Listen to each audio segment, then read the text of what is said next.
every time I finish my test, I see myself scoring 55%, and I'm like, wait, the pass mark is 70%. Favour, are you sure you're going to write this exam? And this is just 3 days to my exam, and I'm like, Favour, you should have started reading, before this. But the good thing about it was the biggest news. I mean, the best news for 2022 for me. Unfortunately, I didn't get my visa, and all hope is not lost. I still have the opportunity to do that this year.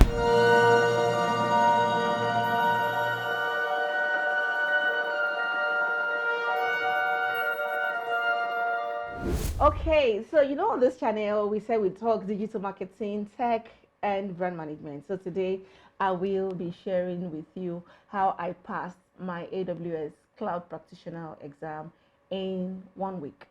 I would have said 3 days, but I think we'll do 1 week because there were build-up events to the 1 week eventually, and I passed the exam. I'm excited, okay?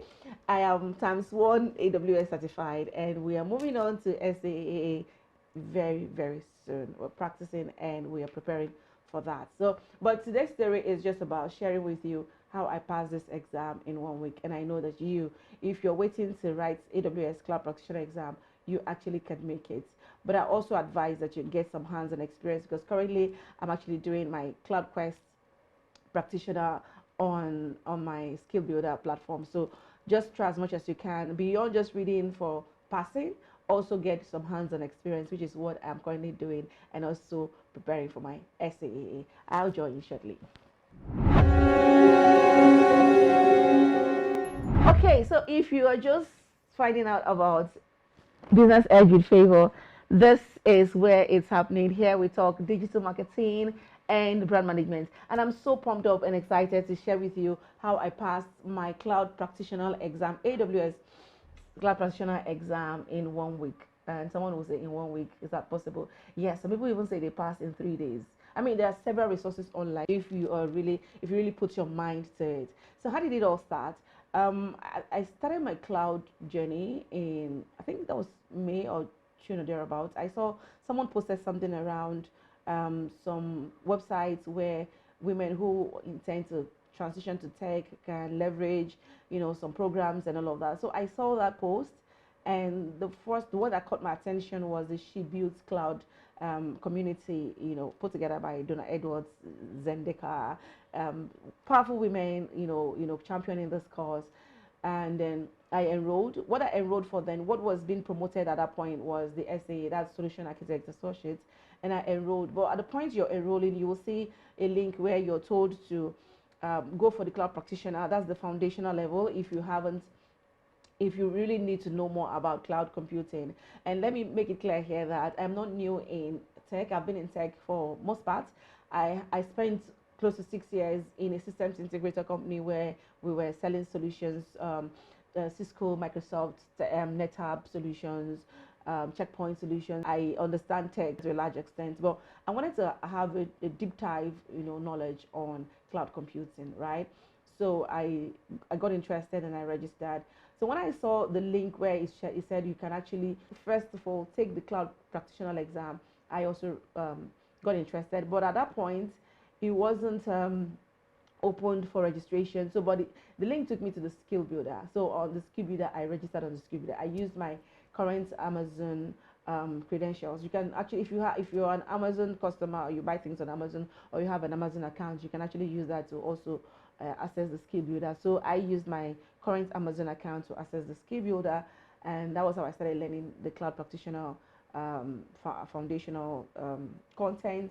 So where Morgan and Rudy and one other great guy, put you through the content around cloud computing, AWS compute, storage, database, and some other parts that you need to learn about. So I got involved, and I think I did the training. It was a 6-hour video, and I took it for, I think, around for like 3-4 days or 5 days, and I was done.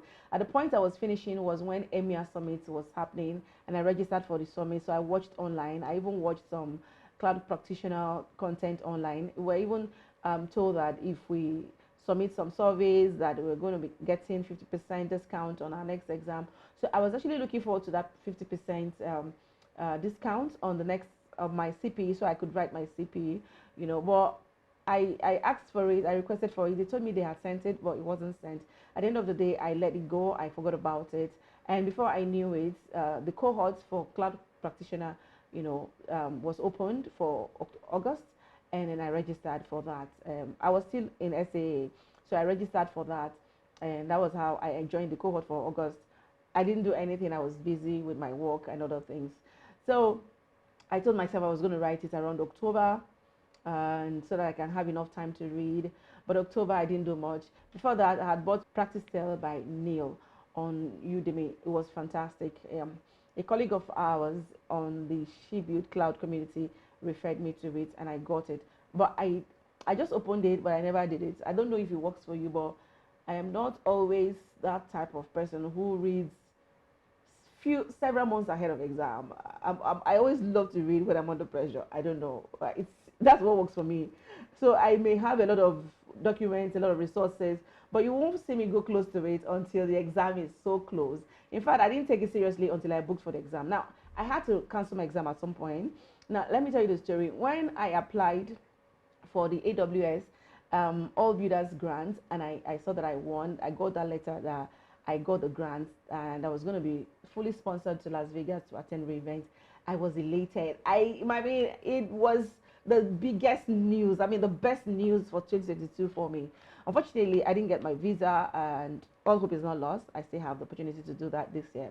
But the point is, when we're getting all the feedbacks and all the webinars on before you go webinars, and I was told that, oh, if you have a certification, you're going to be getting some gifts when you come for events and all of that. Now, because I had booked for my exam for first week in November, and because my visa struggle was giving me concern, I was psychologically imbalanced. Like, I was not myself. I was getting bad feedback on my visa, so I had to reschedule my exam because I wasn't really stable at that point.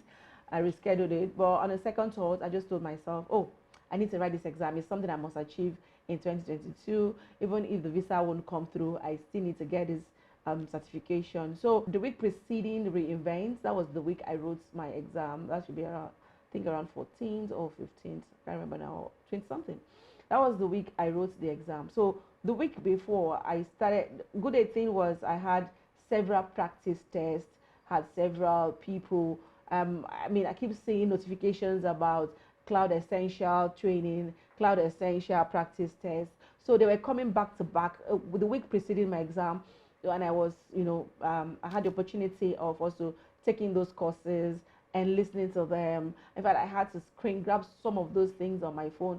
So 3 days before my exam, I started the practice test with Neil.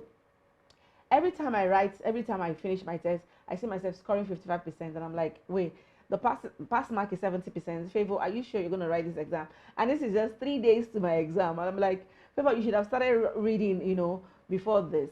But the good thing about it was those Cloud Essential training that I attended, a few days before, these 3 key days before the exam actually helped me. They were like reminding me of some of the things I was saying.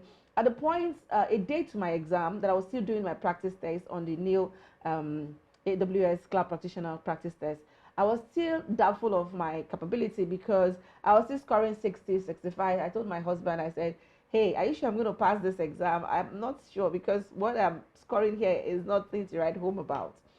But good thing, it exposed me to some new concepts, around computing, new concepts that I didn't know around database. So what I do is every time I come through those concepts, I come across those concepts, I go back to white paper, AWS white paper, I read them through, I go visit some videos.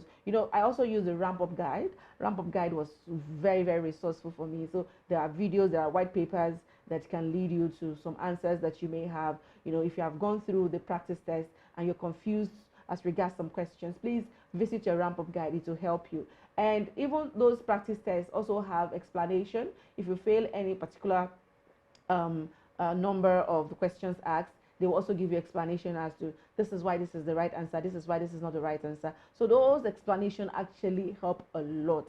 Although on the day I wrote my exam, it was like, okay, we are set, we are fine. So they will tell you, ensure it's proctored. I did proctored, and everything has to be in place, your international passport, everything was in place, and I went in for it. Ah, good a thing. After the exam, I saw I passed. I was so elated. I was so happy. My joy knew no bound. And at the point I got this result, I was still hopeful that my visa was going to come through. But after all the efforts and struggle to get it out, it still didn't come through. So I had to write AWS to say, oh, I didn't get my visa. I can defer, right? And they said, yes, I could defer. So I had to defer the grants, and I'm looking forward to it in 2023 to be at Reinvent in Las Vegas in 2023. And I'm wishing you all the best. If you're preparing for your CPE exam, let me tell you, you can do it. If I can do it with 2 kids, family, I work from home, you can do it. Currently, I'm preparing for my SAA. If I can do it, I know that you can do it. Just go for it. If um, gaining some knowledge of cloud computing, or you want to transition to tech and cloud computing is one area you want to venture into, it is worth it, my dear. It is really, really worth it. I'm going to be bringing to us on this channel how cloud computing can also help you scale your business, some solutions and services provided by AWS and other cloud computing service providers I will be sharing with you here that can help you grow and scale your business online. So till I see you again, my name is Favour Samuel, and please, if you have not subscribed, you want me to cry? Please don't let me cry. It's the new year. Don't let me cry. Please go ahead, click that subscribe button. It might be showing red or black, because these days I see some are showing red, some are showing black. So whichever color you're seeing under the subscribe button, please just click on it, subscribe to this channel, and turn on the notification bell, so when next I post a video, you'll be the first person to see it. Remember the steps you should take. Go to Skill Builder, you'll get resources there. There are resources that you get on Skill Builder. Cloud Quest will also help you to scale. Practice Test will also help you. Cloud Essential trainings will also help you. And of course, do your practice test. Do it over and over and over and over again. And go for that exam. And I tell you, you will ace it. Until I see you again in my next video, my name is Favour Samuel. Bye for now.